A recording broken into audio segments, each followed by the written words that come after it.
Muito boa noite, alegre estar com você aqui. Você está no Universo Imobiliário, o meu, o seu, o nosso canal de informação. Você vai descobrir tudo, né? Tudo, a gente vai estar buscando trazer tudo sobre o mercado imobiliário aqui no nosso canal Universo Imobiliário, onde a gente vai falar para você que é corretor de imóveis, para você que é arquiteto, engenheiro, para você que é pedreiro, para você que é morador, você que quer comprar, você que quer adquirir, né, um imóvel, você que é um aficionado, né, pelos imóveis, este espaço é para você. O Universo Imobiliário é um canal voltado para poder facilitar a sua vida, né? Não importa qual seja a sua profissão. Se você é um aficionado, um apaixonado, né, por esse universo, o Universo Imobiliário, você está no canal certo. Você já vai logo fazendo a sua inscrição aqui no canal, ativando o sininho, né, para poder receber as notificações de todos os vídeos que nós estivermos fazendo aqui. Lembrando que a gente estreou o canal esse mês, né, com as lives de pré-lançamento. Isso mesmo, a gente está fazendo lives, né, com autoridades, com profissionais que são ligados a esse meio, né, a esse universo imobiliário, para que você já possa ir se inteirando e conhecendo mais do mercado, né, para que depois a gente comece a postar os vídeos aqui dentro do nosso canal Universo Imobiliário. Então a gente já teve aí um papo muito legal com o Alfredo Breda, presidente do Sinduscom. A gente também já conversou com o Sérgio Cabral, que é conselheiro do Cresce e futuro presidente na próxima gestão, a partir de 2022. E hoje a gente vai ter um papo muito legal com o Fernando Cavalcante, ele que é o presidente, né, do CAU. O que é o CAU, Fábio? É o Conselho de Arquitetura e Urbanismo. E ele é o presidente, né, do CAU aqui de Alagoas, o Fernando Antônio de Melo Sá Cavalcante, ou melhor, né, Fernando Cavalcante, que já vai bater esse papo com a gente. Só para poder deixar aqui vocês cientes, tá? O Fernando também é professor da UFAL, certo? Ele é especialista em conforto ambiental, certo? Ele faz ali avaliações de desempenho térmico e lumínico, certo? E a gente vai conversar bastante hoje sobre as coisas que regem esse universo da arquitetura, né? E falar especificamente para quem serve o CAU? Será que só serve aos arquitetos? Ou você que está aí do outro lado pode ter, né, de muita utilidade você conhecer um pouco mais sobre essa instituição, né, que é o Conselho de Arquitetura e Urbanismo. Você vai descobrir isso hoje aqui nesse bate-papo com o Fernando Cavalcante e eu já chamo ele para cá para a gente começar a nossa live de hoje. Boa noite, Fernando. Satisfação receber você. Boa noite, Fábio. Boa noite a todos que estão assistindo. Para a gente é um prazer imenso participar da live com vocês. É uma forma de divulgar para a sociedade a importância do arquiteto, a importância de um profissional habilitado nos serviços de arquitetura e urbanismo. E a gente está sempre disponível a hora que vocês precisarem. Eu vou começar já com duas perguntas, porque para você ir discorrendo a respeito delas, certo? Que você não vai esquecer as duas. Eu vou perguntar muito fácil. A primeira pergunta é: o que é arquitetura, certo? E a segunda, na sequência, é: por que existe um Conselho de Arquitetura e Urbanismo? Obrigado, Fábio. A arquitetura é muito complexo a gente simplesmente definir o que seria arquitetura. Na verdade, a nossa formação é de arquiteto e urbanista, então a gente tem essa possibilidade de trabalhar com a cidade e com as edificações. A arquitetura, dentro do curso de graduação, a gente vê disciplinas como projeto de arquitetura, projeto de urbanismo, projeto de paisagismo, os próprios elementos de representação gráfica, a parte de tecnologia, então a gente vê um pouco de estrutura, vê um pouco de instalações, vê um pouco de conforto ambiental e restauro. O arquiteto ele está presente na preservação da memória, na preservação do patrimônio, na preservação da paisagem. Então, é uma área extremamente ampla e que a gente consegue destrinchar em várias pequenas áreas para que o arquiteto possa ter esse campo de atuação de uma forma mais clara. E aí, até 2010, a profissão do arquiteto e urbanista estava incorporada no sistema CONFE-ACREA. Então, era o Conselho de Engenharia, Arquitetura e Agronomia. Depois de 2010, em 31 de dezembro de 2010, foi promulgada a Lei 12.378, que regulamenta a profissão do arquiteto e urbanista e cria o Conselho de Arquitetura e Urbanismo. Quando esse conselho foi criado, na verdade ele foi criado em 2010, mas só passou a ter exercício em 2011. Então é um conselho novo, é um conselho que está fazendo 10 anos agora esse ano, e ele é um conselho uniprofissional, né, só registra os arquitetos e urbanistas, atende a toda a sociedade.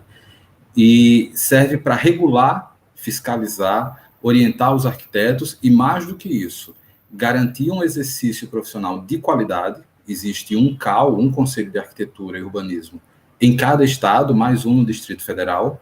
Então, cada estado tem o seu conselho específico, seu conselho próprio, mas todos estão integrados no CAU Brasil. Então, todos os CAUs do Brasil inteiro têm a mesma função, têm o mesmo sistema, e é um fato importante, porque o arquiteto que é formado e registrado, por exemplo, aqui em Alagoas, ele pode fazer projeto em qualquer parte do país, porque o nosso sistema é integrado. E aí o Conselho ele veio em 2011 para regulamentar a profissão e para pugnar o exercício profissional da arquitetura e urbanismo. Esse pugnar dar a punção, garantir com que o arquiteto e urbanistas tenha visibilidade e seja recebido por toda a sociedade.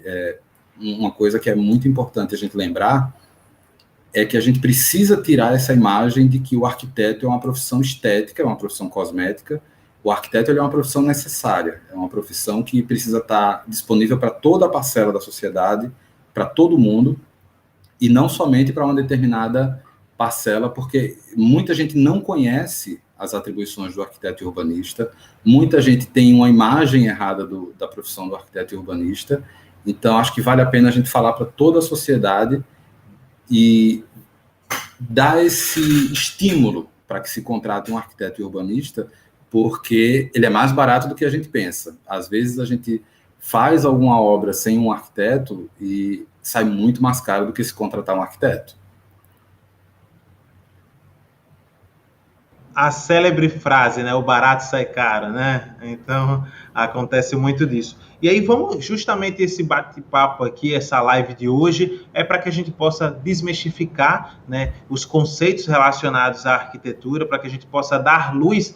O objetivo do canal em si, o Universo Imobiliário, é dar luz aos principais assuntos relacionados a este universo, né, que é gigante, por isso que a gente colocou o nome de universo, né, imobiliário, porque são muitas áreas relacionadas e, como você disse bem, muitas das pessoas desconhecem, né, as minúcias sobre cada uma dessas áreas e a importância, né, de cada uma delas. E aí eu já começo, né, você é o presidente, né, do CAU Alagoas, né, uma nova gestão, 2021 até 2023, e quais são os principais desafios que você assumiu como presidente?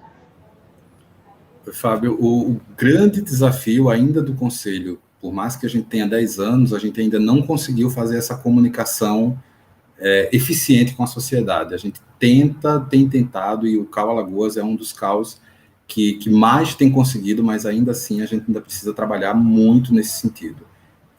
O Conselho de Arquitetura aqui em Alagoas, a gente tem uma parceria com o Poder Público e com o escritório da ONU Habitat aqui em Maceió, que é o que a gente chama de assistência técnica em habitação de interesse social. Então, é muita informação numa frase só, num termo só.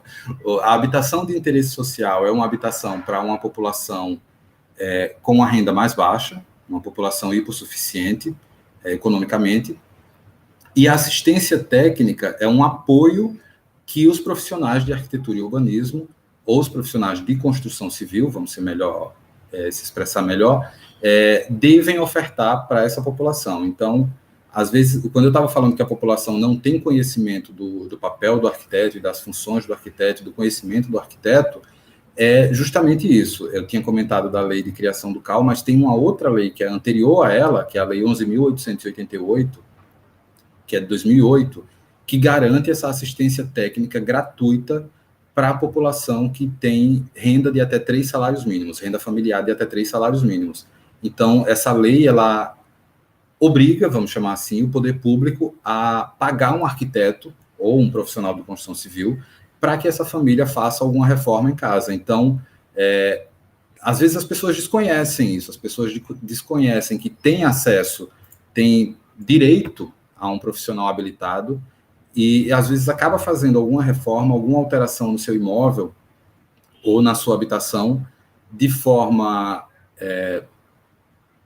sem preparação, sem responsável técnico, e isso vai gerar um problema futuro, porque quando você faz uma reforma que você não consegue, por exemplo, quantificar material, você vai comprando material a cada momento, então o preço do material de construção vai oscilando.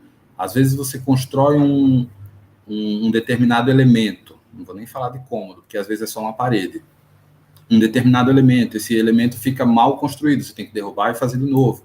Então, a presença de um profissional habilitado é fundamental para qualquer tipo de construção, seja de reforma ou a construção de um edifício novo.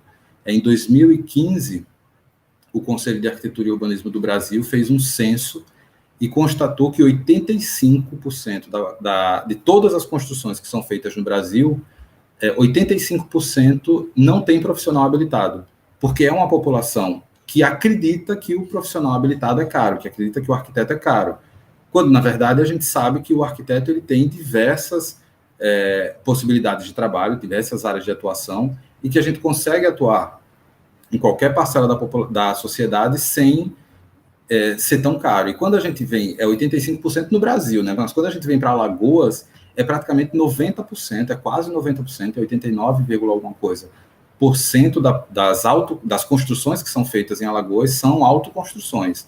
E isso é um risco, tanto para o usuário, para quem vai habitar essas edificações que estão sendo construídas sem planejamento e sem um profissional habilitado, quanto para a sociedade em geral, porque isso é prejudicial para a economia, é prejudicial para o convívio social, porque isso afeta o convívio entre vizinhos, isso afeta a sociedade como um todo. Então, é bem interessante a gente deixar claro que essa população tem direito a um profissional habilitado, basta ela ir atrás. Agora, o Conselho de Arquitetura ele tem contratado alguns arquitetos para prestarem essa assistência técnica. A gente tem feito essa parceria aqui em Maceió e a gente já está indo, agora a gente já está conseguindo se estruturar e está indo para Arapiraca. Então, muito provavelmente, antes do fim do ano, a gente já vai estar em Arapiraca fazendo essa assistência técnica também. Aos poucos, a gente vai se espalhando pelo estado. O estado não é tão grande, a gente consegue. Isso é muito interessante. Eu também, particularmente, não sabia, né, da existência desse fator. Acho que é preponderante. E quais são os pré-requisitos para poder solicitar essa assistência técnica? Quem da população? O que é que ele precisa comprovar para poder conseguir fazer essa solicitação? Em tese, basta comprovar que tem uma renda familiar abaixo de 3 salários mínimos. Até 3 salários mínimos é considerado uma família hipossuficiente, e aí o poder público, ele faz, isso aí é o planejamento do poder público. O poder público, em geral, as prefeituras fazem o planejamento plurianual, né, o plano plurianual, em geral, no início do segundo ano de gestão, para durar até o primeiro ano de gestão da gestão seguinte, e nesse planejamento ele vai definir o quanto de orçamento, e tem o orçamento anual também, o quanto de orçamento ele vai deixar para essa assistência técnica. Então, essa assistência técnica você solicita do poder público, o poder público ele vai definir as prioridades, se é uma assistência técnica, por exemplo, de uma única habitação ou de por exemplo, um conjunto habitacional. Se é um conjunto habitacional, ele vai ter um impacto maior para a cidade, provavelmente isso vai ser priorizado pelo poder público. Então, pensar como fazer essa solicitação para o poder público, e aí o poder público ele vai encaminhar, por exemplo, para a assistência social do município, e essa assistência social vai meio que ranquear todas as solicitações, e aí vai colocando numa fila e vai contratando profissionais para prestar essa assistência técnica para a população. Particularmente achei incrível, sensacional. Inclusive, depois eu faço questão da gente dar destaque dentro do canal e nas outras mídias que fazem parte aqui do canal Universo Imobiliário, a esse trecho específico que você falou, porque vai ajudar a colaborar com muita gente, né, que está por aí precisando e não sabe, né? E como você disse, tem pessoas que estão aí fazendo, às vezes, obra, não por vaidade, mas sim por necessidade em sua casa, pegando, juntando, catando moedinha para poder fazer a sua obra, e aí faz com um profissional não habilitado, profissional que não tem o respaldo técnico, que vai entender, né? Eu vou falar de forma bem simples aqui, tá? Não vai entender dos pesos das coisas, né? Não vai entender do encaixe das paredes no lugar certo, né? Que pode ou não tirar daqui e botar para lá, enfim, né? Que não vai entender da estética também, porque é importante, nada melhor do que você chegar e tá num ambiente que está bem distribuído, né? E aí você não entende nada dessas coisas, você não otimiza, né? Vou usar esse termo,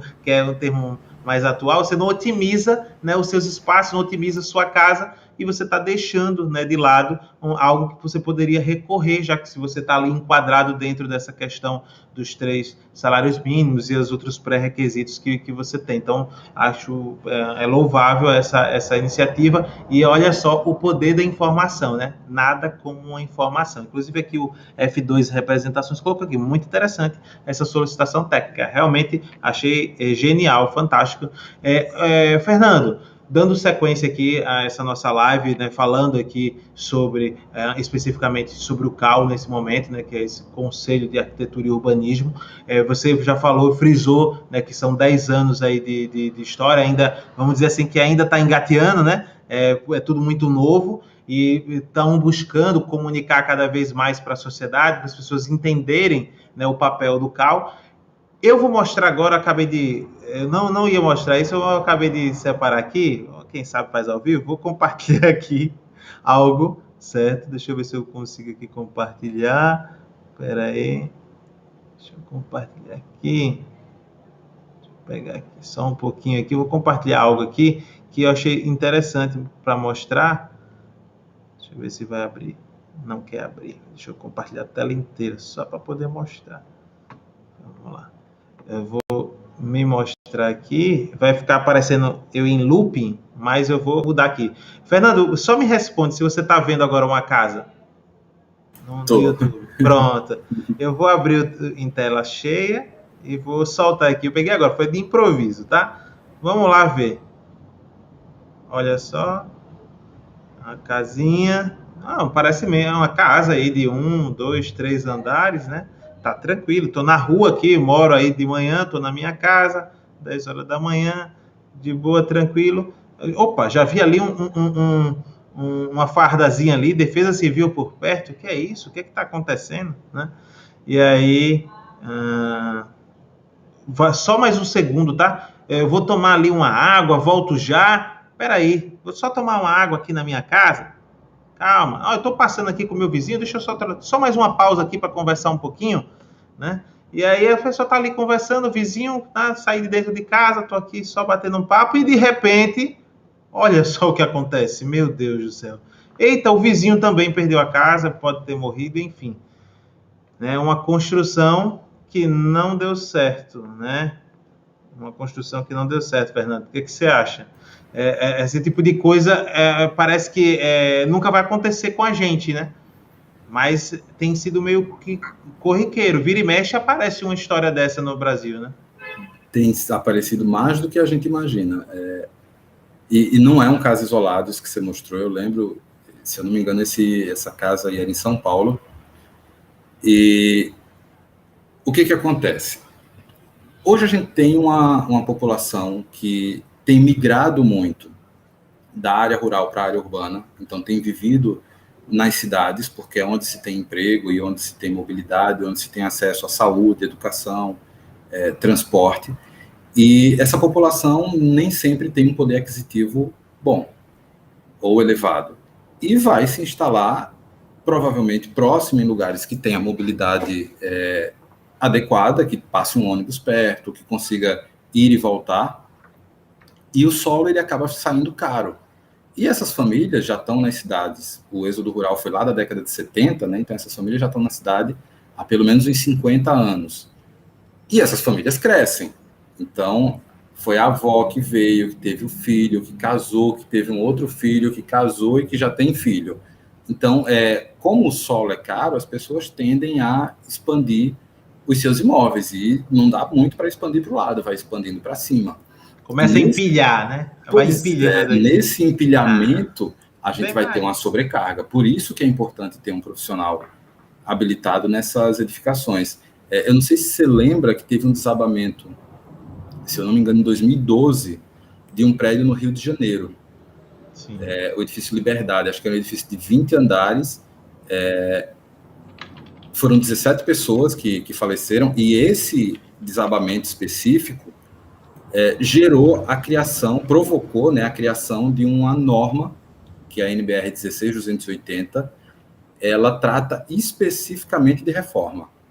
Então, provavelmente foi motivado por esse desabamento, porque existia uma reforma dentro desse edifício, era uma reforma sem profissional habilitado, não existia legislação para punir os envolvidos, e aí a norma veio para dar uma garantia nesse processo de reforma. Porque não é simplesmente eu chegar, por exemplo, na minha unidade habitacional e dizer, eu quero tirar essa parede, eu quero alterar o layout, eu quero furar uma parede, e acontece muito. Às vezes a gente fura uma parede e, se não tem conhecimento das instalações, eu costumo dizer que a edificação ela é como o corpo humano, né? Então, se a gente mexe na nossa perna e deixa o osso exposto, é como a gente mexer no pilar e deixar a ferragem exposta. Ninguém quer deixar um osso exposto, a gente quer que a carne cresça de novo. Se tiver alguma fratura, se tiver alguma coisa, a gente vai tratar dessa fratura, vai cuidar da pele, vai cuidar da carne, vai fazer enxerto se precisar, mas o osso ele não pode ficar exposto. Da mesma forma que a ferragem de um pilar, a ferragem de uma viga não pode ficar exposta. Então, a gente tem todo esse esqueleto que vai segurar o edifício de pé, mas dentro a gente tem os músculos e a gente tem as veias, que são as instalações. As instalações, a gente tem instalação elétrica e instalação hidráulica. Então, se a gente não tem conhecimento de por onde passam essas instalações, é como uma pessoa que vai fazer um exame e quem vai coletar o sangue fica furando em qualquer lugar. Tem que furar exatamente na veia. No nosso caso é o contrário, a gente não pode furar na veia. A gente tem que furar fora, porque se furar na veia vai vazar gás, vai vazar água, vai furar uma instalação elétrica. E isso pode gerar um curto-circuito no edifício inteiro. Então, pensar, essa norma, ela veio justamente para pensar o interesse coletivo, o direito coletivo, e sobrepor o coletivo no individual, porque eu sou dono da minha unidade habitacional, do apartamento que eu moro, mas existem outras pessoas que moram no meu condomínio. Então, não é porque eu sou dono que eu posso fazer o que eu quero. Eu posso fazer o que eu quero, desde que não comprometa a integridade física e não comprometa a estrutura, nem a integridade física de ninguém que mora no meu prédio, nem a estrutura do prédio que eu habito. Então, tem que garantir a segurança de todo mundo, principalmente das pessoas. Eu costumo falar que, por exemplo, um médico, quando tem um erro médico, claro, não é o correto, mas se, infelizmente, ocorre, às vezes, um erro médico, uma pessoa vai sofrer esse dano. Se ocorre um erro de estrutura, ou um erro numa edificação, ou numa construção, a chance de terem mais vítimas é muito grande. Nesse caso específico do Rio de Janeiro, foram 17.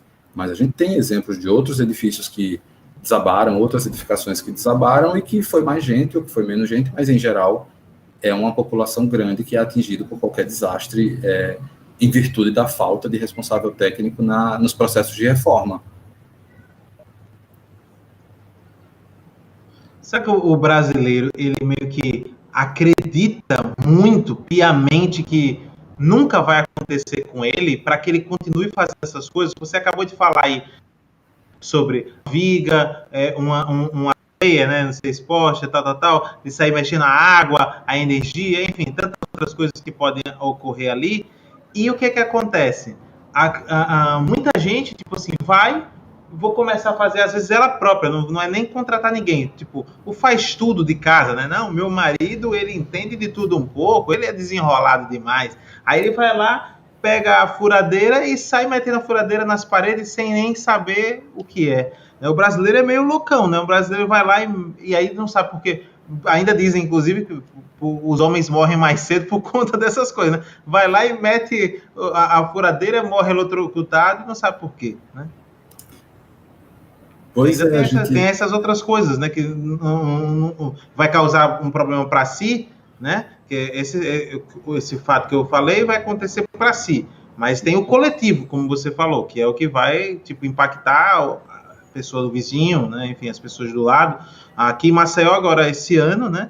Teve esse prédio aqui no Trapiche que precisou ser evacuado por conta de um profissional que não é o profissional que era para ser habilitado para ser o responsável pela obra, foi lá mexer no pilar da cozinha, né, de um apartamento, e com isso várias famílias tiveram que evacuar sair das suas casas por conta do risco iminente no prédio, né? Então não está tão distante, né, Fernando? Esse caso específico, eu comento já um pouquinho dele, eu vou só voltar um pouco o teu comentário sobre a questão do brasileiro. Infelizmente, a gente tem uma população brasileira que não valoriza os profissionais. E aí eu não estou falando só de arquiteto, de engenheiro, de profissionais da construção civil, não.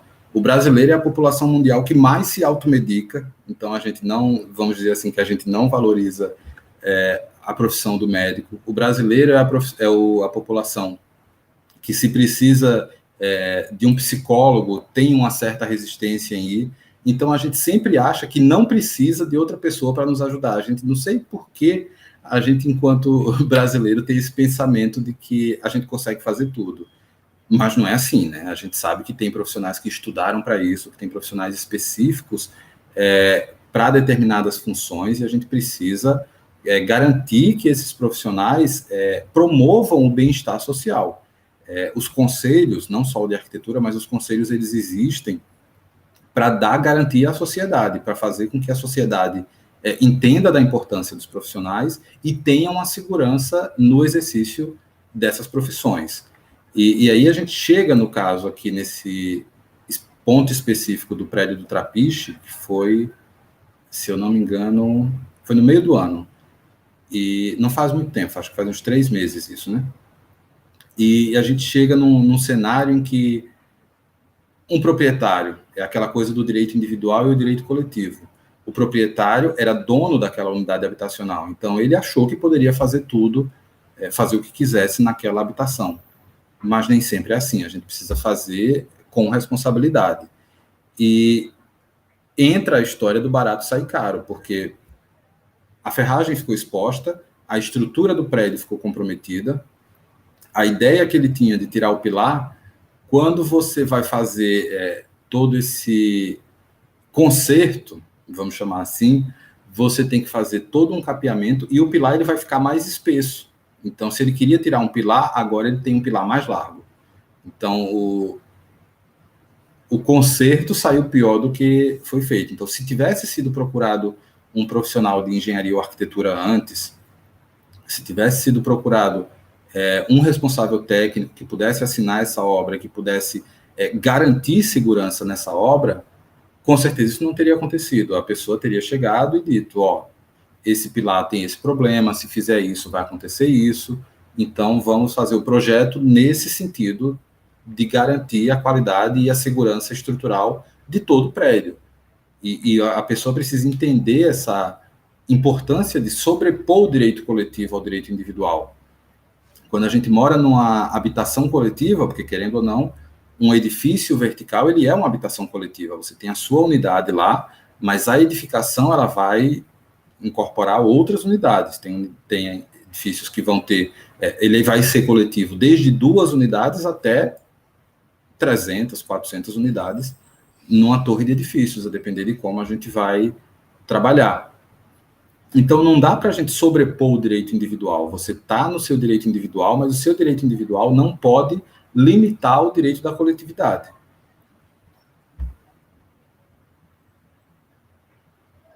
Show de bola, Fernando. É muito importante a gente estar ressaltando, trazendo essas informações aqui. Eu estou batendo um papo, tá, gente? É uma conversa bem bacana aqui com o Fernando Cavalcante, ele que é presidente do CAL, que é o Conselho de Arquitetura e Urbanismo, falando sobre vários assuntos aqui, inclusive tocamos aqui nos assuntos relacionados a alguns edifícios, casas. Mostrei inclusive uma casa, infelizmente, desabando, né? Como o Fernando falou do empilhamento ali, as pessoas acabam crescendo as casas para cima, né? Pela inviabilidade financeira, muitas vezes, né, de comprar uma outra casa para o filho, para o genro, para o neto, enfim, e aí as pessoas vão empilhando e fazendo de qualquer jeito. Também foi falado hoje aqui, o Fernando falou algo muito, que assim, tudo é muito importante, mas achei sensacional, que é uma oportunidade que existe para pessoas que recebem até 3 salários mínimos, que tem alguns outros pré-requisitos e que não têm condições de contratar um arquiteto, que o governo, por meio de uma solicitação feita para os governos, né? Aí você vai procurar a prefeitura, o governo do estado, enfim, eles vão bancar esse profissional para que você possa fazer aquela determinada obra ali que você está precisando, né? Então, acredito que são coisas que vão fazer diferença. E se você chegou agora, você continue com a gente, assista a live e depois volte para assistir o restante, né? Porque vai realmente valer a pena para você ter essas informações aqui, tá? O Fernando Cavalcante, ele é presidente do CAL, tá? Que é o Conselho de Arquitetura e Urbanismo. Ele segue até 2023, ele é professor da UFAL, certo? E é especialista em conforto ambiental, né? Faz avaliações de desempenho térmico e lumínico. Fernando, pegando já agora para esse lado aqui, você me falou em off, antes da gente começar, que existe também algumas regras, algumas normas, né, que já foram adotadas e que, inclusive, a Caixa adotou essas normas relacionadas a esse assunto de desempenho. Eu queria que você explicasse um pouquinho o que é essa avaliação de desempenho na prática, né? Como é que ela funciona, e sobre essa questão também relacionada a quem vai fazer um financiamento da Caixa, né, para fazer ali, você que vai comprar uma casa do Minha Casa Minha Vida, que agora é Minha Casa Verde e Amarela, né, você que vai fazer vai comprar um apartamento, enfim. Pois é, Fábio. Desde 2013, na verdade, em 2013 foi lançada pela ABNT, que é a entidade que regulamenta e que regula as normas técnicas do Brasil, a NBR 15575.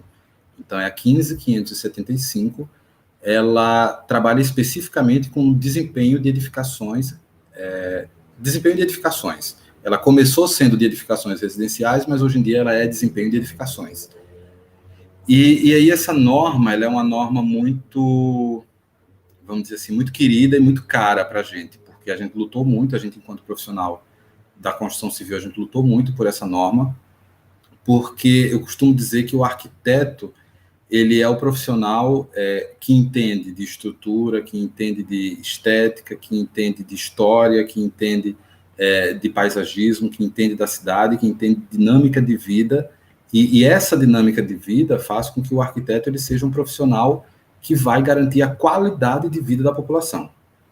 Então, ter uma boa arquitetura, fazer um projeto de arquitetura, é garantir a qualidade de vida da população. Você tinha comentado há pouco tempo atrás que todo mundo quer ter uma habitação, quer ter uma casa organizada, bem projetada, uma casa bonita. Essa casa bonita, que ela seja agradável aos olhos, que ela tenha uma boa iluminação, que ela tenha uma boa ventilação, que ela tenha um fluxo agradável, que você possa assistir uma televisão num quarto e essa TV não incomode quem está em outro quarto, ou até quem está em outra unidade habitacional do lado, por exemplo. Então, isso é qualidade de vida, e isso o arquiteto faz. A norma 15575, ela veio para garantir essa qualidade de vida. Então, são 18 itens que os edifícios precisam atender, são 18 pontos que precisa ter desempenho. E aí, dentro dessa parte de desempenho que está sendo muito cobrado, e que às vezes é um pouco difícil de alcançar, principalmente por conta dos fenômenos da cidade, são os desempenhos térmico e acústico. Porque cada cidade, no caso do desempenho térmico, cada cidade vai ter uma configuração de sol, esse sol vai esquentar a casa de um determinado... Quando eu falo em casa, vamos chamar a unidade, né? O apartamento, pode ser até o apartamento, ou o escritório, ou loja, vai esquentar esse espaço de uma forma diferente, e aí a gente precisa entender como essa edificação vai se comportar. E também na questão acústica, principalmente, porque às vezes você tem uma edificação e se você liga a televisão na sua sala, a sala do apartamento vizinho vai escutar tudo que você está assistindo. Ou você está conversando com alguém e o apartamento vizinho ou o ambiente vizinho começa a escutar. Então, essa norma ela entrou em vigor em 2013, tiveram alguns anos para as construtoras se adaptarem, e aí em 2015 ela passou a ser obrigatória. Agora, em 2021, ela sofreu uma reformulação, né, uma adaptação e foi melhorada, já saiu, na verdade, a versão nova dessa norma, e em muitos momentos, os próprios financiadores de obra, por exemplo, a Caixa Econômica, têm exigido que as edificações novas, que têm o financiamento da Caixa Econômica, atendam aos requisitos dessa norma. A norma ela é muito simples. Ela vai dizer tal critério, ele vai dar um requisito, e se você atende esse requisito, você tem um desempenho mínimo. Se você atende esse requisito um pouquinho mais, aí você tem um desempenho intermediário ou superior. Então, ela vai classificar o desempenho em 3 níveis: mínimo, intermediário e superior. Você tem que estar entre um dos 3. Se puder estar no superior, melhor, mas a depender do tipo de desempenho, esse superior acaba saindo um pouco mais caro, e aí a gente sabe que quando uma construtora incorpora algum elemento mais caro, isso vai acabar afetando no custo final da obra. Então, em muitos edifícios, a gente tem só o desempenho mínimo. Mas só em garantir esse desempenho mínimo já é muita coisa, porque as edificações anteriores nem isso tinha. Quantas vezes você está no seu apartamento e escuta o vizinho de cima andar? Quantas vezes você está no seu apartamento e fecha tudo para ficar em silêncio? A gente agora, nesse período remoto, está gravando muita coisa, fazendo live, e o tempo inteiro está passando alguém na rua atrapalhando. Então, se garantir o mínimo de qualidade nesse sentido, já está ótimo. Era isso que eu ia falar. Eu ia dizer, nesse tempo de pandemia, o que teve de gente fazendo exercício dentro de casa, né? Aí o cara tá aqui, sentado, deitadão no quarto, e daqui a pouco ele escuta o pá, pá, pá, a menina, o vizinho de cima fazendo polichinelo. Né? Mais tempo em casa também, né, com os meninos, as crianças não indo para a escola, barulho, né, das crianças brincando, mexendo com um carrinho aqui, assim, no chão, e o vizinho ouvindo tudo, né? Oh, meu Deus do céu, acaba logo a pandemia, deixa eu ir para cá, né? Deixa eu ir trabalhar. Foi importante você falar dessa questão da pandemia, porque eu tenho brincado muito com o pessoal em relação a isso. A gente nunca tinha passado tanto tempo em casa. Então, para a gente que, por exemplo, no meu caso, saía de manhã, chegava à noite, a casa estava ótima, porque a gente usava muito mais o espaço de trabalho do que o espaço da nossa casa. Quando a gente passa a ficar 24 horas, vamos dizer assim, em casa, a gente já olha para uma janela e diz, está precisando consertar esse parafuso aqui da janela. Está precisando melhorar tal coisa. A gente começa a ver coisas que antes a gente não via. Então, isso foi interessante, porque se a gente for olhar o histórico do processo de construção civil nesse período de pandemia, ele deu uma subida. Existia um índice de reforma antes da pandemia, e aí com a pandemia estagnou um pouco de tempo, né, porque as pessoas não queriam ninguém estranho dentro de casa, mas a partir do momento que as medidas de isolamento social foram afrouxando, as obras de reforma foram subindo, porque nesse período aqui, as pessoas perceberam muita coisa que precisava reformar em casa e depois começaram já a aplicar essas reformas. Foi inclusive o tempo de maturação do incômodo, né? Tipo, aquilo começou a me incomodar. Quando a dor é forte, né? O cara faz o esforço que ele pode para poder resolver aquilo ali. Começou a dor bater bem forte, né? Então, vou ter que reformar isso aqui, não tá dando não, né? Como você disse, uma coisa era espaçada. Eu ia ali, chegava à noite cansado, ia dormir, né? No outro dia saía logo cedo para trabalhar. Não tinha aquela visualização, aquilo não estava me incomodando tanto. A partir do momento que começou a espetar mais, né? Aí desandou de as pessoas começarem a solicitar, né, as reformas, as obras, e daí vem os cuidados também, né, Fernando? Porque a partir do momento que a gente reforçando aqui, as pessoas começam a fazer também obra. Vou chamar aqui o meu pedreiro de confiança, nada contra o profissional, né, o excelente profissional, necessário para esse universo imobiliário, como cada peça. Mas como você disse ali atrás, na nossa conversa, cada um numa função, né? Tá lá o médico e você não vai chegar para um médico na rua, o cara diz assim, eu sou médico. E você diz assim, faça agora uma cirurgia aqui.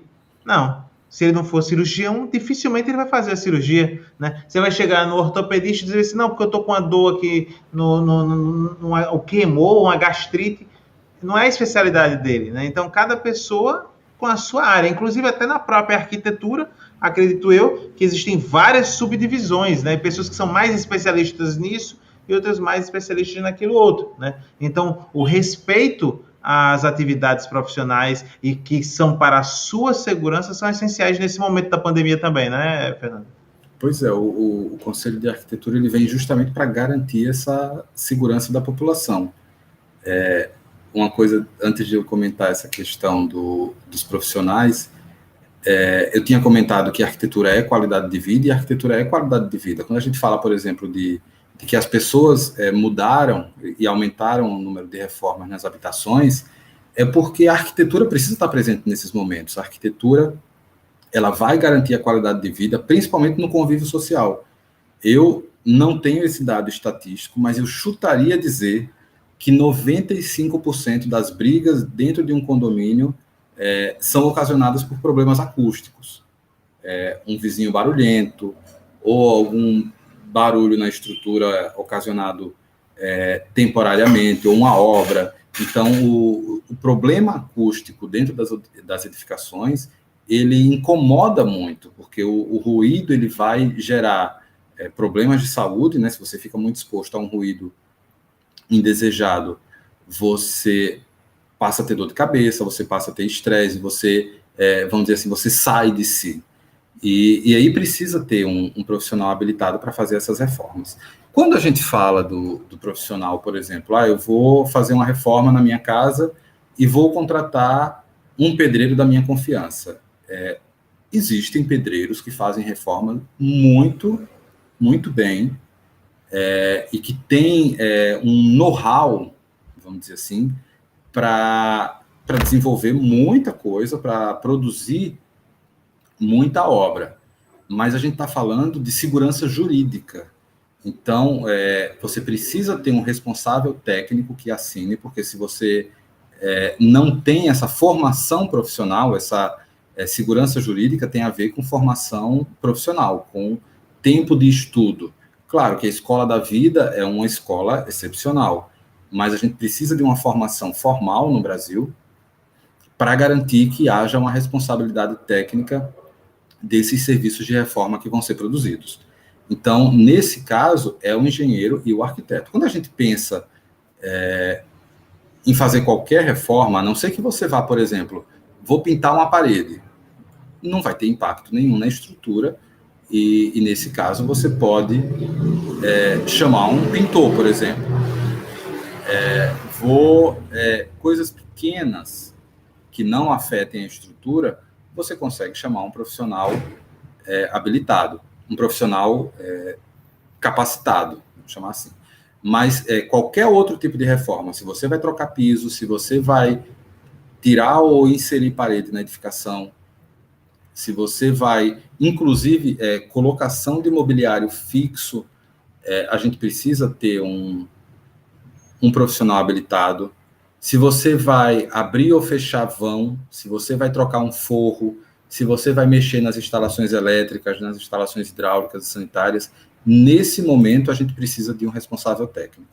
E aí eu queria falar um pouco mais sobre essa questão do responsável técnico nas habitações coletivas, nas habitações, sejam elas verticais ou horizontais, mas que sejam coletivas. Porque o que acontece? Em geral, qualquer alteração que você faça na sua unidade vai afetar as unidades vizinhas. Então, aí sim, mais do que nunca, é importante ter um responsável técnico. Essa norma 16280 de reforma, ela dá as incumbências, atribuições e responsabilidades de cada agente nesse processo de produção de reformas, por exemplo. Então, o profissional que está executando a obra, ele se torna responsável porque ele tem um registro de responsabilidade técnica registrado no conselho que vai garantir a boa qualidade, no caso do CAL, dos serviços de arquitetura ou dos serviços de engenharia, se for um profissional engenheiro, que também precisa ter a obra registrada no conselho específico. O proprietário da obra, ele vai ter responsabilidade, porque ele é que está financiando a obra. E aí o que também muita gente não sabe é que o síndico do condomínio, do edifício, do que quer que seja, também é responsabilizado. Porque antes de iniciar qualquer reforma, o síndico ele tem a obrigação de cobrar do proprietário toda a documentação, todos os projetos, a responsabilidade técnica, dados do profissional que vai ser responsável pela obra e o prazo de execução da obra. Depois que se tem tudo isso, o síndico libera a obra. Então, você não pode simplesmente contratar um profissional e colocar ele dentro da sua casa e começar a obra sem antes notificar o síndico, porque ele tem autoridade para mandar parar a obra. Enquanto não tiver com toda a documentação, o síndico ele pode pedir para a obra parar e só iniciar quando tiver um profissional registrado e que tiver isso registrado no condomínio. E isso já começa o primeiro impacto, porque a gente nesse caso, perde tempo. Nesse caso, isso muito me interessa. Nesse caso, o profissional, eu sou síndico da gente também. Então, nesse caso, o síndico ele também pode acionar o CAL para poder fazer uma visita, tipo, se o condômino tiver a revelia querendo fazer a obra de qualquer jeito, né? E, tipo, a gente não tem poder de polícia, né? Então, tipo, você diz lá, não está liberado, o porteiro tem que ir lá, mas o porteiro vai lá e diz, olha, não pode subir não. Mas se a pessoa quiser subir de qualquer jeito, tipo a revelia, ela vai subir, né? Então, nesse caso, o síndico tem que entrar em contato com os conselhos, né, de arquitetura e de engenharia para poder pedir uma fiscalização, vamos dizer assim? Exatamente. Dentro do próprio site dos conselhos, tanto do CAL quanto do CREA, existe uma aba para denúncia. Essa denúncia ela pode ser anônima. O único problema, vamos dizer assim, se você faz uma denúncia anônima, você não consegue acompanhar o trâmite do processo, né? Quando você põe lá o seu e-mail, vai chegar toda hora que o processo mudar de lugar, ele vai chegar um e-mail avisando. Mas é possível também fazer uma denúncia anônima. E o conselho, os conselhos, pelo menos os nossos conselhos, tanto de arquitetura quanto de engenharia, tanto o CAL quanto o CREA, eles têm como função principal fiscalizar o exercício das suas profissões. No caso do CAL, a principal função é fiscalizar o exercício da arquitetura e urbanismo, no nosso caso, no estado de Alagoas. Então, a gente tem esse poder de polícia, a gente é uma instituição federal, a gente só existe enquanto instituição federal porque tem esse processo de fiscalização e tem poder de polícia. A gente não pode prender, mas a gente tem essa negociação direta e pode, inclusive, chamar os órgãos competentes para autuarem esse infrator. E essa relação síndico e condômino, ela tem que estar muito saudável, tem que estar muito clara, para que o síndico não precise cobrar, porque, querendo ou não, é um desgaste para o síndico ter que estar o tempo todo cobrando uma documentação que é obrigação de quem vai fazer reforma apresentar. Então, não é... O síndico não está sendo chato quando ele cobra. Às vezes o povo fica... Às vezes... A gente escuta isso, né? Que você está burocratizando, né? Porque você está pedindo ali, a pessoa diz, não, vamos fazer o seguinte, eu já estou com o projeto elétrico pronto, então deixa a gente já começar pelo elétrico. Não, só começa a sua obra depois que você tiver com todos os projetos entregues, nossa equipe de engenharia avaliar e der o ok, beleza? Não, mas olha, mas rapaz, a gente só vai fazer piso e teto e só vai ter 2 tomadinhas, né? E tá faltando só o de incêndio, deixa a gente começar, já tá com todos prontos, só falta o de incêndio, só começa depois que estiver com todos. Não tiver com todos, você começa. Por quê? Porque já a experiência, né, já vem dizendo lá atrás que quando você deixa a pessoa só entregar um que está faltando depois, esse um demora séculos ou talvez nem chegue. Nunca chega. E é importante essa consciência do síndico, porque às vezes a gente não sabe, o síndico, não só o síndico, mas se, por exemplo, existir uma administradora de condomínio, aí vai o síndico e vai a administradora também. Eles têm responsabilidade legal sobre essa obra. Seja, se não pediu, seja por omissão, por não ter solicitado essa documentação, ou seja por conivência, se permitiu uma obra de reforma não qualificada, por um profissional não qualificado, né? Dando sequência aqui, né, nessa nossa live, nosso encontro, né, de hoje aqui, o Fernando Cavalcante, ele que é presidente do CAU, Conselho de Arquitetura e Urbanismo, falando de assuntos assim preponderantes, tá, gente, para o dia a dia, certo? Você que é cidadão, só para ficar claro também, porque a gente falou de edifício e tal, mas o cara que é cidadão, ele tá lá na rua dele, lá, ele não quer problema com ninguém. Tem aquela pessoa que diz assim, não me meto não na vida dos outros, não tenho nada a ver. Mas ele viu, poderia ser uma tática, Fernando, a pessoa viu que, tipo, o vizinho está fazendo uma mega de uma reforma, não é só uma pintura da casa não, como você disse, não é uma pintura da casa, uma troca de uma pia, não, é realmente uma reforma, o cara tá vendo que o cara tá batendo a laje, inclusive, pegar já um negócio assim, não tem nenhuma placa expondo o nome lá do engenheiro responsável, do arquiteto responsável. O cara pode, então, fazer uma denúncia anônima, ele não precisa se comprometer, ele pode fazer uma denúncia anônima no site de vocês, é isso? Exatamente. Na verdade, por lei, toda obra com um profissional habilitado, ela precisa ter uma placa. Claro que quando é uma obra de reforma dentro de um apartamento, por exemplo, não vai colocar uma placa na fachada do prédio, mas esse documento de responsabilidade técnica precisa estar na posse do síndico. Então, os síndicos por si só, né, por natureza, já são esses fiscais, esses nossos cofiscais, né? A gente tem algumas parcerias, inclusive, de orientação e divulgação para os síndicos. E a população em geral, ela precisa entender também que uma obra mal feita, uma obra de reforma ou uma construção mal realizada, ela não põe só em risco a população que mora na casa, ela põe em risco a sociedade como um todo. A gente vê constantemente, inclusive esse vídeo que se apresentou no início da nossa conversa. Se a Defesa Civil não tivesse ido lá, se a área não tivesse toda isolada, aquilo ali poderia se tornar uma tragédia.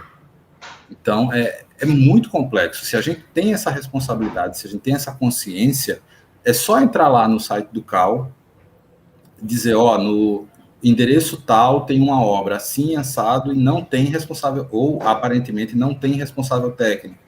Então, a nossa equipe de fiscalização, ela vai apurar essa denúncia, ela vai até o local, ela vai fazer auto de infração, se tiver um profissional habilitado que não tem a placa, a gente já vai, orienta. Então, o conselho, ele faz a fiscalização não só para punir, a gente pune quem constrói, se passando por profissional habilitado, por arquiteto ou por engenheiro, mas a gente está mais para orientar. E, às vezes, você tem um profissional e ele... Às vezes, até o profissional coloca a placa e o dono da obra acha que aquilo ali é uma propaganda do profissional. Ele diz, eu estou pagando pela obra, não vou fazer propaganda, e tira. E aí a gente vai lá orientar o dono. Isso acontece muito. Orientar o dono da obra e diz, não, isso aqui é lei, tem que deixar. Não, mas a placa está aqui encostada no muro. Não, mas tem que ficar exposta. Tem todo esse conflito. Mas não basta apenas ter o registro lá de profissional, né? Que ele precisa tirar a anotação específica para aquela obra, não é isso? Também para ficar claro, porque o cara pode dizer assim, não, eu sou arquiteto, como tem corretor de imóveis assistindo aqui, eu sou corretor, tenho o CRES, eu sou engenheiro, tenho o CREA, eu sou arquiteto, tenho aqui, eu sou jornalista, tenho aqui a minha DRT também, né? Então, não basta ter o seu número de registro profissional, né? tem que ter a anotação técnica para aquela obra específica, não é isso? Exatamente. O seu registro profissional no conselho, ele vai lhe dar o direito de exercer arquitetura e urbanismo em qualquer lugar do país. Isso é o que é permitido. Agora, cada serviço é diferente. Uma coisa é você fazer um prédio de uma casa num terreno A, num terreno B já é outra configuração, porque a gente tem terreno em aclive, tem terreno, vou usar um termo mais popular, né? Tem terreno plano, tem terreno ladeirado, e é diferente. Tem casa térrea, tem casa com 2 pavimentos. Então, tem prédio e por aí vai. Cada serviço de engenharia e arquitetura é um serviço diferente. Então, sempre precisa tirar no nosso caso do conselho, é um RRT, Registro de Responsabilidade Técnica. Então, não basta só chegar na obra e dizer, aqui tem um arquiteto, está aqui a carteirinha do CAL desse arquiteto. Mas esse arquiteto, ele está responsável por essa obra específica? Sim, então ele precisa ter o registro de responsabilidade técnica. E agora vem a grande pergunta em relação a isso. O cara que construiu ou que reformou algum lugar, ele responde pelo aquele lugar pro resto da vida. É isso? Tipo, porque eu vi uma ponte no Rio de Janeiro, se não me engano, que caiu, não foi? Um elevado, uma coisa assim. E aí foram buscar o cara, tipo, a obra foi de 30 anos, né? Foi feita há 30 anos, foram buscar lá o cara que fez. Mas claro que tem aí, dentro da rolada do processo, também vai ver as manutenções, tudo, né, que foi feito, mas o cara, você Fernando, como arquiteto, fez uma obra, responde pro resto da vida. Responde para sempre. Enquanto não tiver, por exemplo, vamos voltar para a história da ponte. Fez o projeto de uma ponte. O projeto ele tem uma responsabilidade técnica. Então, quem fez o projeto da ponte vai ter a sua responsabilidade técnica. Quem construiu a ponte, se for o mesmo profissional, tudo bem, faz outra, mas pode ser um outro profissional, vai ter uma outra responsabilidade técnica. E cada manutenção dessa ponte vai ter uma outra responsabilidade técnica, sendo pelo mesmo profissional ou não. E aí a gente consegue ter um histórico de todas as alterações que foram feitas naquela edificação. Quando a gente pensa na variação de tempo, né, numa série temporal, o ciclo de vida útil das edificações, a depender das edificações, ela pode variar, mas em média é 50 anos. Então, e com as devidas manutenções, com os devidos cuidados. Depois disso, a gente já parte para outro tipo de obra, né? Não quer dizer que com 50 anos você tem que derrubar a edificação, mas com 50 anos as coisas começam a ficar um pouco mais complicadas, porque os materiais que foram usados naquela época já não existem, e aí para você repor é muito mais complicado. Não quer dizer que com 50 anos a casa vai cair, mas você vai ter mais trabalho para reformar ou para fazer a manutenção. Mas sempre precisa ter um responsável técnico. E aí a gente vai ver, o problema da casa foi num determinado ponto. E aí se descobre que a pessoa que fez a obra de construção fez tudo certo, mas em algum momento da história, algum proprietário desse imóvel fez uma reforma naquele ponto específico e danificou. Então, um outro profissional já passa a ser responsável por aquele dano. É muito uma análise minuciosa de todo o histórico da edificação que vai dizer quem, de fato, é o responsável técnico por aquela ação. Nos edifícios, tipo prédios mesmo, nos prédios, seria teoricamente, mais fácil achar essa pessoa causadora do que uma casa comum, uma rua comum, tipo, passou 30 anos, sabe-se lá, naquela casa, quantas reformas foram feitas só com o amigo, com o pedreiro, com o colega, o vizinho, né? Depois que a casa foi entregue, ele passaram 30 anos, trocou de proprietário, e cada proprietário que trocou, botava para aluguel, foi feita reformas ali por zilhões de pessoas diferentes. Já num prédio não, né? Teoricamente, se tem um controle maior por ter um síndico, por ter... Um prédio é mais fácil de controlar porque existe toda uma logística de de administração.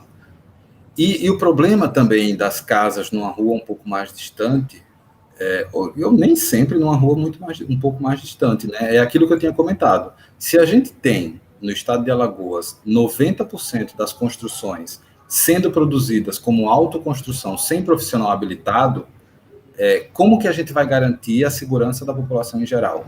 E aí é onde entra um outro ponto. Se eu, enquanto proprietário de uma casa, faço uma obra e essa obra não tem um profissional habilitado e tem qualquer problema no futuro, eu, que não sou arquiteto ou não sou engenheiro, não sou um profissional habilitado para fazer essa reforma, eu vou estar cometendo 2 crimes.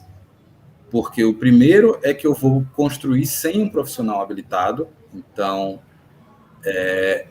eu vou ser responsabilizado por aquela obra, sendo que se tivesse sido feito da forma correta, não precisaria ser responsabilizado, primeira coisa. Eu vou responder pelo dano material pela obra e vou responder por falsidade ideológica, porque eu vou estar me passando por um profissional habilitado. Então, é muito complicado a gente fazer obras sem a presença de um profissional habilitado, sem a presença de um engenheiro, do arquiteto. Senão, a gente vai estar caindo no erro de assumir um risco que a gente não tem como assumir. Tenso, muito tenso. Gente, a gente está conversando, tá, aqui nessa live com o Fernando Cavalcante, ele que é presidente do CAU, Conselho de Arquitetura e Urbanismo, CAU que tem cerca de 10 anos. O Fernando é presidente, começou a gestão dele agora em 2021, vai até 2023. Ele é arquiteto, né, professor da UFAL, é especialista em conforto ambiental, avaliação de desempenho térmico e ilumínico, toda hora eu engancho aqui no ilumínico, e é super interessante, inclusive, essa parte que ele também frisou sobre essa questão da avaliação de desempenho, sobre a necessidade da caixa, sobre a questão de acústica, né? Vários assuntos foram tratados aqui sobre a importância do arquiteto, né, nas obras, a importância, né, da responsabilidade técnica também foi tratada aqui, né? Então, muitos temas super interessantes estão sendo tratados nessa live de hoje aqui com o Fernando, né? Ele frisou que, inclusive, o CAU vem buscando cada vez mais fazer um trabalho de comunicação para que você, cidadão, consiga entender, né, a importância desse trabalho. Falou, inclusive, sobre você que é síndico, por exemplo, ou você que mora numa edificação, né, ou você que trabalha num prédio coletivo, né, que tem um síndico, né, busque informações também sobre as reformas que acontecem dentro do seu edifício, né, se preocupe com isso também, é importante demais, foi frisado isso aqui também, né, porque as pessoas tenham essa noção, porque uma pessoa, né, pode acabar com a história de todos, né, uma edificação, uma unidade, feitas as coisas de qualquer jeito, pode acabar com a paz de todo mundo, né, que está ali naquele prédio. Então, tem que ter realmente fiscalização, tem que ter cuidado. Ele falou que você pode acessar a página do CAU, né, para poder fazer denúncia, tá? É www.caul.gov.br,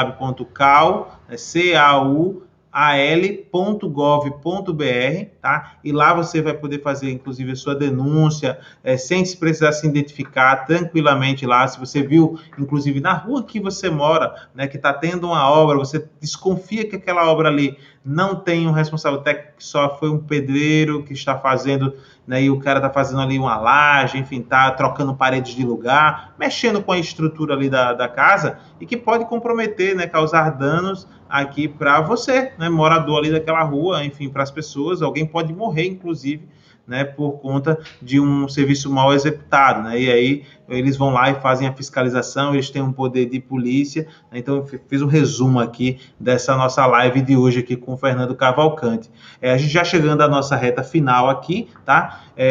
Só para poder elencar aqui para vocês, né, falando aí sobre esses assuntos relacionados aqui à arquitetura. Aí agora eu quero saber, eu vou agora espetar um pouquinho aqui o Fernando. Fernando, e como é essa situação com os seus parceiros, né? Mas os parceiros de área, né? como é a relação do arquiteto com o engenheiro? Tem rusga? Arquiteto e engenheiro, né? Arquiteto e design de interiores, o arquiteto e o paisagista, né? Conta pra gente se tem alguma rusguinha, né, de diferenças de áreas, né? Cada um ali próximo, como é que funciona? Pois é, na verdade a gente tem a atribuição do arquiteto, ela é muito grande. A gente trabalha com arquitetura, urbanismo, paisagismo, tecnologia, arquitetura de edifícios, arquitetura de interiores, então é muito ampla. E, claro, não tem como a gente trabalhar com essa atuação ampla e não coincidir com outras profissões, com outras áreas de atuação. Então, a gente tem, na área do paisagismo, existem biólogos, paisagistas que fazem esse tipo de projeto. Muitos fazem projetos muito bons. Existem os designers de interiores, existem os engenheiros também, que trabalham com reforma e trabalham com outras áreas que permeiam também as nossas atribuições. E claro, a dica que eu dou para a sociedade é avalie aquilo que você precisa e, a partir daquilo que você precisa, veja qual é o profissional que está mais habilitado para desempenhar essa função. A gente consegue entender e identificar essa habilidade a partir da formação profissional. Por exemplo, um arquiteto e um design de interiores, quando a gente fala do projeto de interiores. Então, as atribuições do design de interiores, elas são diferentes do arquiteto. Se você vai mexer em mobiliário, alterar mobiliário de lugar, escolher cores, escolher materiais de revestimento, de carpete, essas coisas, o design de interiores consegue. Mas a partir do momento que a gente vai abrir ou fechar vão, derrubar a parede, construir parede, mexer em instalações, isso aí a gente precisa de um arquiteto. Ver essa formação. Quem estuda mais a parte de entender a parte interior da edificação entre um arquiteto e um engenheiro. E aí você consegue ter esse destrinchamento das funções. A gente se dá muito bem com todas essas profissões irmãs, co-irmãs que trabalham com a gente se relaciona muito bem com os engenheiros, os engenheiros mesmo, são eles que fazem a maioria dos nossos projetos complementares, projeto de TV, projeto de ar-condicionado.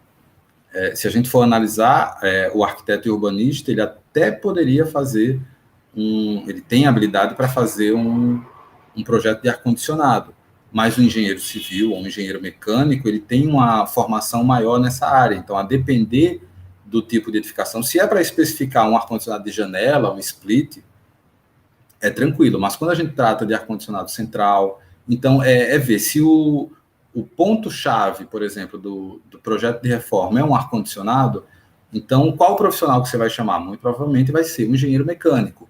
Se o ponto-chave dessa reforma é a parte de melhorar a qualidade de vida da população, qual profissional que você vai chamar? O arquiteto. Então, entender as funções de cada profissão. Quando a gente fala de reforma, a gente está falando de muita coisa. Então, ver qual o ponto necessário na reforma, qual vai ser o protagonista dessa reforma, e aí, a partir daí, a gente escolhe o profissional mais habilitado para esse ponto. Não estou dizendo que é só arquiteto que faz, não estou dizendo que é só engenheiro que faz, ou só design de interiores, mas perceber a especificidade da reforma, e aí a gente corre atrás do profissional mais habilitado para isso.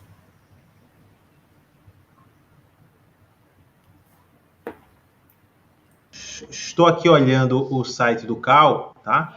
E aí vi aqui que tem aqui um espaço, né? No site do CAL Alagoas, tem um espaço aqui para as pessoas fazerem... Cadê? Peraí, deixa eu... Passei direto, peraí, deixa eu voltar aqui. Verificar a autenticidade de RRT, verificar a autenticidade de certidões. Então, a pessoa pode chegar, tipo, você contratou lá um profissional de arquitetura e você pagou, né, tudo bonitinho para fazer o trabalho, mas você pode chegar e, tipo, vocês recomendam que você, morador, você proprietário, vamos dizer assim, da obra, você vá lá e verifique, entre no site de vocês e verifique se está tudo realmente, se tudo é autêntico, porque a gente sabe que em todas as profissões tem bons profissionais e profissionais de qualquer jeito, né, que poderiam, por exemplo, burlar, né, essas autenticidades dessas RTs, correto? É esse o entender desse ponto? Ele serve também para a sociedade em geral, para verificar e para conhecer a veracidade de documentos, mas é uma ferramenta que eu costumo dizer que ela é muito síndico. O síndico ele vai receber o relatório de registro de responsabilidade técnica, e depois desse registro, o síndico tem como ir lá e verificar se aquele RRT é realmente válido.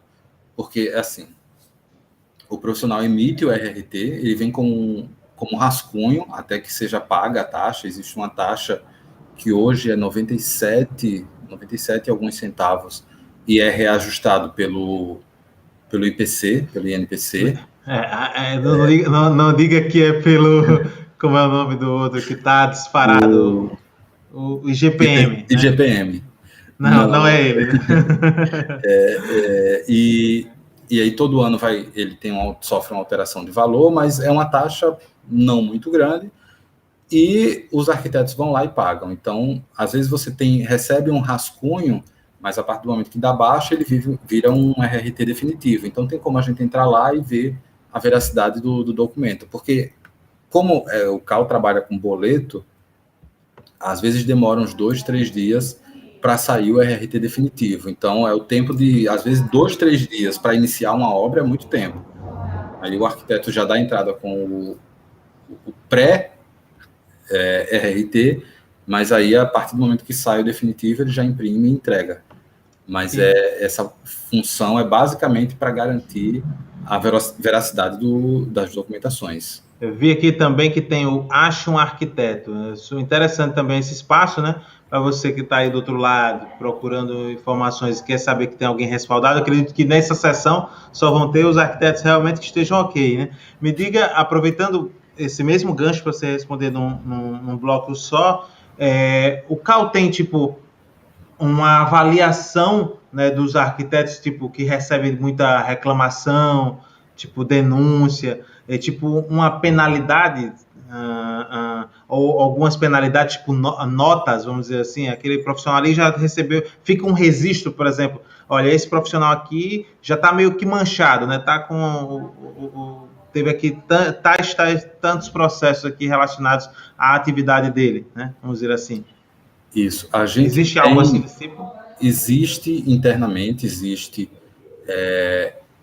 sempre que tem denúncias, a gente vai, investiga e apura essas denúncias.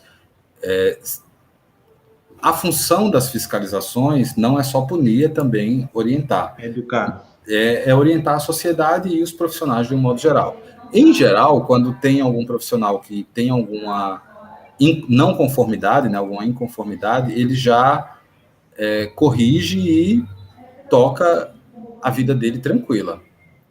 Às vezes é um problema em rede social, às vezes é um problema de documento que falta, e aí quando ele é, vamos dizer assim, autuado, acho que o termo não deveria nem ser esse, mas quando ele é autuado, ele já passa a corrigir. Se essas denúncias e essas falhas começam a ficar muito recorrentes, o próprio conselho ele abre um processo ético contra esse profissional, que vai para a comissão de ética do conselho, que vai... e aí o profissional ou a pessoa que está se passando por profissional tem direito de defesa, fica nesse processo de denúncia e defesa até as últimas instâncias. Quando o processo é tramitado e julgado, aí a gente pode tornar público. Mas enquanto está em processo, a gente não... até para resguardar, porque não está julgado, a gente não sabe se o próprio profissional é de fato culpado. Então, enquanto ele está tramitado, ele corre ali dentro do conselho. A partir do momento que é finalizado, aí ele se torna público e as pessoas têm acesso a isso. Dentro do CAL, dentro do site do CAL, deixa eu até ver se eu acho isso, em transparência, no portal da transparência, existe o portal da transparência do CAL, existe um campo específico para processos éticos. Então, tem lá os processos que foram tramitados e julgados, os processos que os profissionais que foram autuados.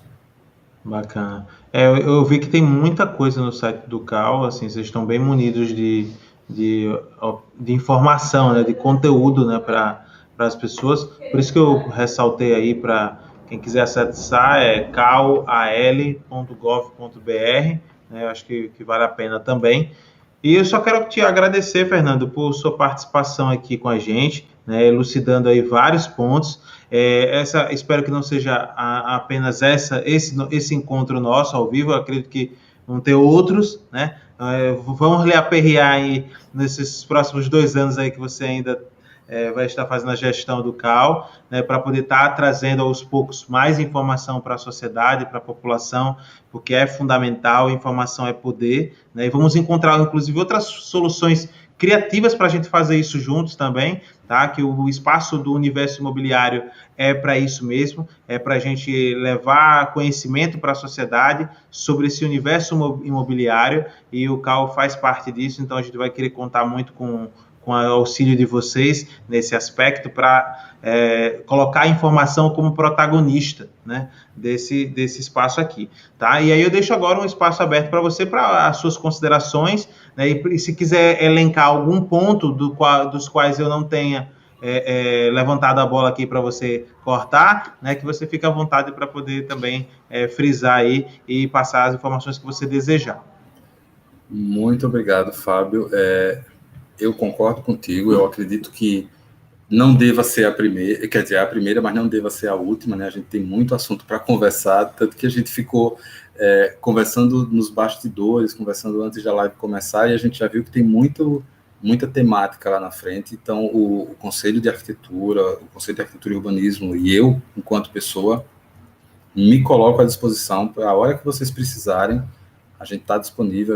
O que a gente quer, enquanto Conselho de Arquitetura, é esclarecer a sociedade daquilo que ela mais precisa, que é o direito à moradia. O direito à moradia é uma coisa que já foi garantida lá na década de 40, com a Declaração dos Direitos Humanos, e até hoje não é seguida. Então, a gente só consegue uma boa qualidade da habitação se a gente tiver um profissional habilitado. Então, a proposta do Conselho é levar esses profissionais habilitados para todos os lugares do estado de Alagoas. Não somente para uma parcela da população, não somente para uns determinados bairros, não somente para umas determinadas obras, mas para todo o estado. Toda a população alagoana precisa ter acesso aos profissionais de arquitetura, seja por meio de prefeituras, seja por meio de ONGs, seja por meio de escritórios privados, mas o serviço de arquitetura e urbanismo, ele vem para garantir a qualidade de vida dessa população.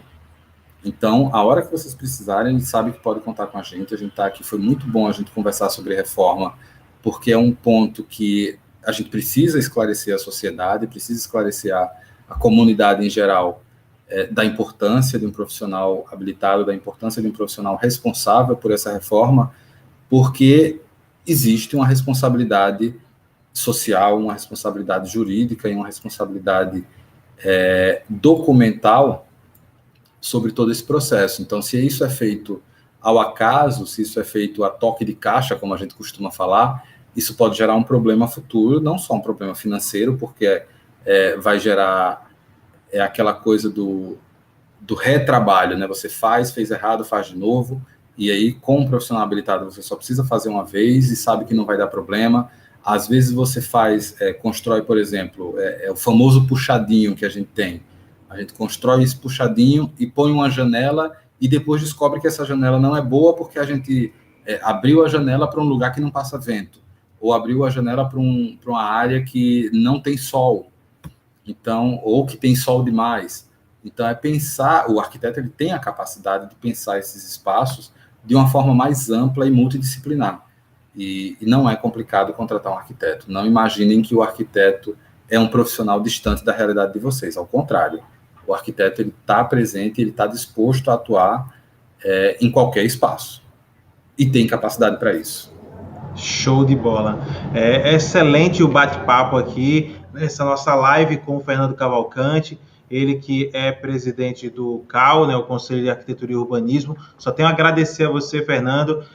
Reforço que o espaço do Universo Imobiliário é para realmente a gente destacar os principais pontos, né, que norteiam, e a segurança é um deles, né? Então, poder contar com vocês, com o CAU, com o CREA, com o Cresce, né, com todo o Sinduscom, a ADEME, enfim, todas essas instituições que fazem parte, né, desse universo pulsante que é o universo imobiliário, para a gente é importante, é fundamental, porque a gente vai estar realmente dando destaque para o que as pessoas precisam. Essa live, inclusive, como eu disse, tem vários pontos aí que eu vou pedir para a nossa equipe cortar, né, para separar ali alguns trechos para destacar, e com o objetivo também de trazer as pessoas para assistirem ela como um todo, porque ela vai ficar disponível, né, para acesso. Você que nos assistiu, que chegou no meio, né, compartilhe com as pessoas que você conhece, para que elas tenham acesso a esse conteúdo. Se você só assistiu um pedaço, chegou no meio, depois volte para assistir todo o início. Inclusive, olha, eu vou dizer para você que chegou já agora no final, tem uma parte aí que eu não sei em qual foi o momento, tá, durante a live, que o Fernando falou que, se caso você conhece alguém, né, que tem até 3 salários mínimos só, né, de renda familiar, e que esteja precisando fazer uma reforma, né, dentro da sua casa, uma reforma de necessidade mesmo, e que a pessoa não tem condições hoje de contratar um arquiteto, existe aí algumas situações que podem ocorrer e que você pode conseguir, entendeu? Então, eu estou falando nada. Você tem que assistir o papo todo para que você possa descobrir isso aí, certo? Então fica essa dica aí que eu achei sensacional, além de você que é síndico, por exemplo, dicas fantásticas que o Fernando deu aqui também, né, para que você ficar atento, você que é morador de algum condomínio também, ou que faz parte de algum condomínio comercial, enfim, por dia a dia, você que mora numa rua e que tem alguém fazendo uma obra, tem aqui informação realmente substancial e de um jeito muito claro,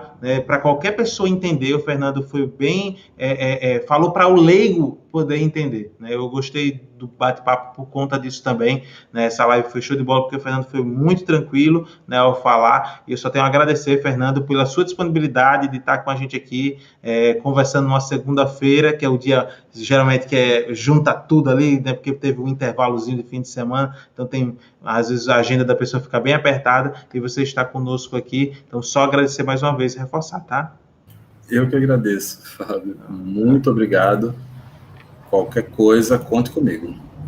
Valeu, um abração, gente. Segue a gente nas redes sociais, no Instagram, universo.imobiliário. E se você não está inscrito aqui no canal, se inscreve agora, ativa o sininho e vamos fazer um combinado? Que o combinado não dá errado?